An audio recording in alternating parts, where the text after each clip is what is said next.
రాష్ట్ర వ్యాప్తంగా cool weather కనిపిస్తుంది. అక్కడక్కడ మోస్తారు వర్షాలు పడుతున్నాయి. రానున్న 3 రోజులు వెదర్ ఎలా ఉండబోతుంది? దీని గురించి మనతో మాట్లాడడానికి ఐఎండీ సీనియర్ అధికారి శ్రావణ్ ఉన్నారు. వారితో మాట్లాడదాం. మేడం చెప్పండి, కూల్ వెదర్ కనిపిస్తుంది. వచ్చే 3 రోజులు వర్షపాతం నమోదయ్యే అవకాశం ఉందా? ఏ విధంగా ఉండబోతుంది వాతావరణం?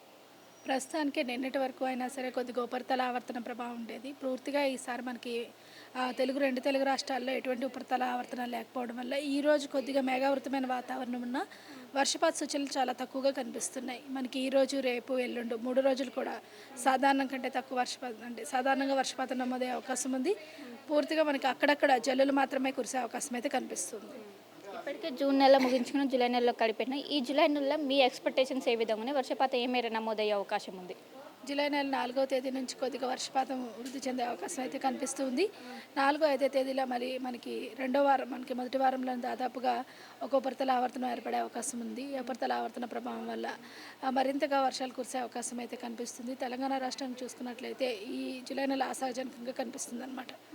జూన్ నెలలో ఎంత మేర వర్షపాతం నమోదైంది రాష్ట్ర వ్యాప్తంగా? హైయెస్ట్గా ఏ జిల్లాలో ఎక్కువ నమోదైంది? 30వ తేదీ వరకు చూసుకున్నట్లయితే మనకి రాష్ట్రం మొత్తం మీదుగా దాదాపుగా 20% వరకు అధికంగా వర్షపాతం నమోదవడం జరిగింది. అంటే సాధారణ వర్షపాతం నమోదవడం జరిగింది. అత్యధికంగా మనకి మహబూబ్ నగర్ నుంచి చాలా జిల్లాల్లో మనకి సాధారణం కంటే అధికంగా నమోదవడం జరిగింది. ఒక మంచిర్యాల జిల్లా మినహా మిగతా జిల్లాలన్నీ సాధారణ వర్షపాతం నమోదవడం అయితే జరిగింది.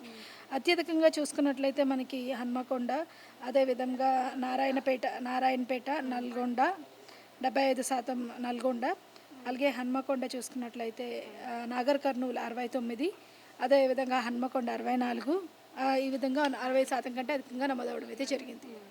ఇప్పుడు విత్తనాలు మొలకెత్తే సమయంలో రైతులు ఇప్పుడు ఎలాంటి జాగ్రత్తలు, వాళ్ళకి ఎలాంటి సూచనలు జారీ చేస్తారు ఈ సమయంలో?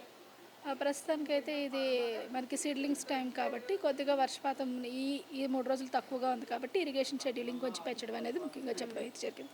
అంటే పూర్తి స్థాయిగా ఎప్పుడు పడే అవకాశాలు ఉన్నాయి వర్షాలు? మనకి జూలై నెలలో పూర్తి స్థాయిలో పడే అవకాశం అయితే కనిపిస్తుంది.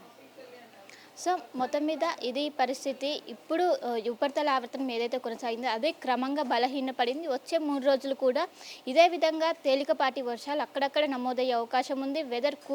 కూలింగ్ వెదర్ మాత్రం కంటిన్యూ అయ్యే అవకాశం ఉంది. 3 రోజులు ఎప్పుడైతే జూన్ 4 నుంచి రాష్ట్ర వ్యాప్తంగా విస్తారంగా వర్షాలు పడే అవకాశం ఉందని ఒకవైపు వాతావరణ శాఖ అధికారులు అయితే అంచనా వేస్తున్నారు.